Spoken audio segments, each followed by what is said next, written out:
Profesor Dr. Elfi Sahrin dibantu oleh Dr. Abdul Aziz Asa akan menyampaikan tentang legal opinion yang diharapkan para peserta dapat membuat legal opinion yang baik. Nantinya legal opinion ini perlu dalam rangka untuk melihat bagaimana aspek hukumnya atas peristiwa konkret yang diajukan oleh pemintanya. Pendidikan khusus PKPR.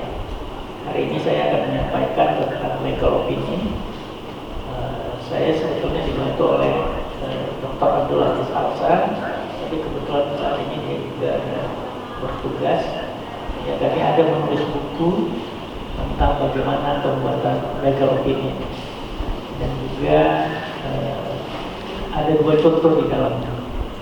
Jadi mudah-mudahan itu nanti bisa Bapak dan Ibu membaca dengan baik. Ini adalah gambar seorang wanita cantik yang manis. Ini adalah dagunya, ini matanya, ini telinganya.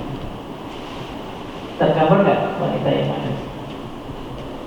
Ini juga gambar seorang wanita, ya, wanita muda, tapi dia tidak manis. Pertanyaannya, apakah kedua gambar ini adalah gambar wanita muda? Jadi dalam konteks keilmuan ilmu hukum, kalau memandangnya hanya dari satu sudut pandang, itu bisa menyebabkan kekeliruan di dalam menganalisis. Gambar apa jadi? Nenek. Recording in progress. Ya, kenapa? Tadi katanya wanita muda. Ini kok udah nenek-nenek. Ya, jadi dengan hanya satu sudut pandang aja itu menyebabkan keliru. Makanya kita perlu menganalisisnya secara keseluruhan. Anatomi tubuh manusia, kalau ini adalah gambar wanita muda, apakah mungkin kepalanya begini besar? Ya, itu bukan anatomi tubuh manusia. Ya, kita lihat ini lehernya, apakah lehernya begitu besar? Tapi ini juga bukan manusia. Yang benar dari arti keseluruhan, ini adalah gambar wanita tua. Coba lihat ini dagunya. Kemudian kalau kita ini dagunya, ini lehernya, maka tubuhnya ini seimbang. Tapi halamannya cuma 5. 10 halaman. Apa mungkin membuat satu legal opinion hanya seperti itu? Sementara dalam legal opinion itu ada beberapa hal yang harus diungkapkan. Dimaksudkan untuk memberikan keterangan segala sesuatu yang berkenaan dengan permasalahan yang dihadapi. Coba di sini, keputusan dan tindakan yang tepat. Artinya apa? Kalau penegakan hukum mencapai tujuan hukum berarti suatu keputusan untuk menciptakan ketertiban, keadilan, dan kepastian, kemanfaatan dalam rangka mencapai kebahagiaan. Tindakan yang tepat supaya kebijakan yang dibuat itu adalah kebijakan dalam rangka untuk mencapai tujuan hukum. Dibuat dengan mendasarkan pada hukum Indonesia. Ini prinsip dasar. Karena Indonesia punya kedaulatan. Ya, kita punya hukum sendiri. Ada hukum kita. Bagaimana dengan hukum lain? Hukum lain adalah sebagai sumber bahan hukum. Jadi bagi orang yang kurang memahami konsep keindonesiaan negara Pancasila, lihat KUHP yang baru itu aneh katanya.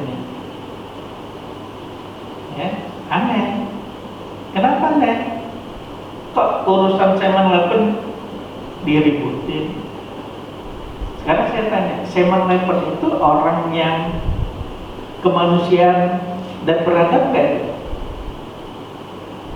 Manusia yang kemanusiaan yang beradab itu kalau mau berhubungan harus nikah dulu. Ya. Jadi aneh juga kan, menurut saudara LGBT itu hak atau penyakit? Penyakit. Kalau dibilang hak, kalau tujuannya adalah perkawinan, undang-undang perkawinan menyatakan perkawinan ikatan lahir batin dalam rangka untuk melanjutkan keturunan. Sekarang LGBT bisa nggak melanjutkan keturunan? Ya. Nah, inilah cara membuat legal opinion. Kita harus bisa masuk kepada konsepnya. Diberikan secara jujur dan lengkap. Saya sering juga nih dapat ILO-nya kenapa seperti ini?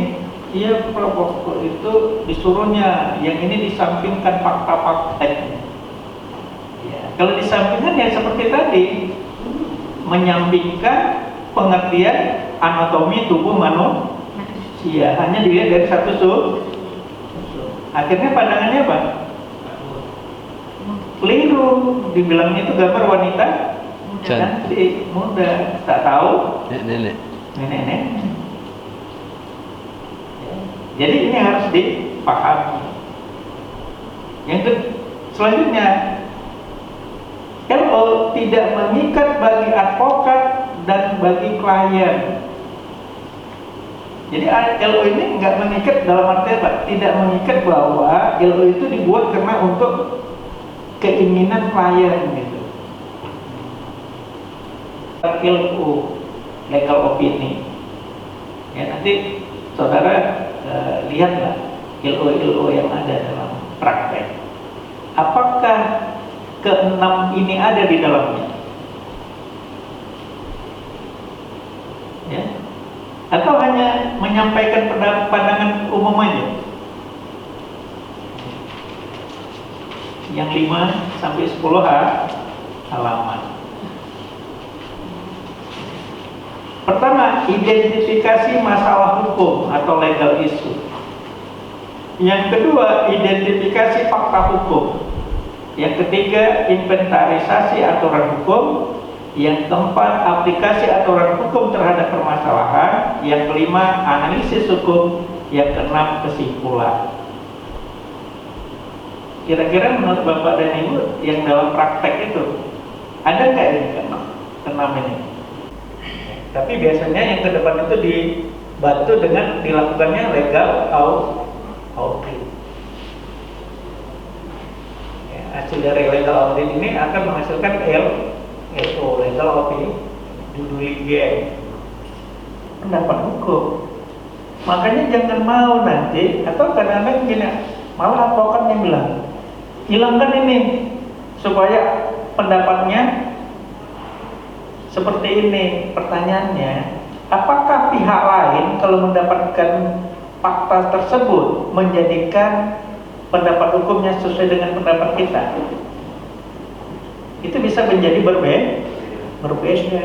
Kalau itu terjadi, apa gunanya LO tadi?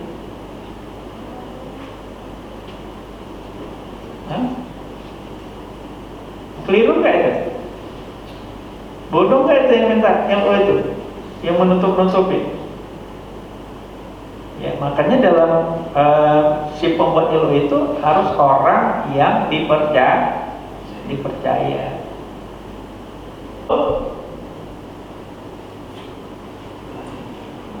Keinginan klien ini kan ada tuh, argumentasi itu dibuat dengan bagaimana keinginan klien itu terpenuhi. Itu keliru. Itu bukan legal opini namanya. Opini advokat pribadi. Ya, disampaikan dengan selalu terfokus pada permasalahan, sistematis dan tidak berbelit-belit.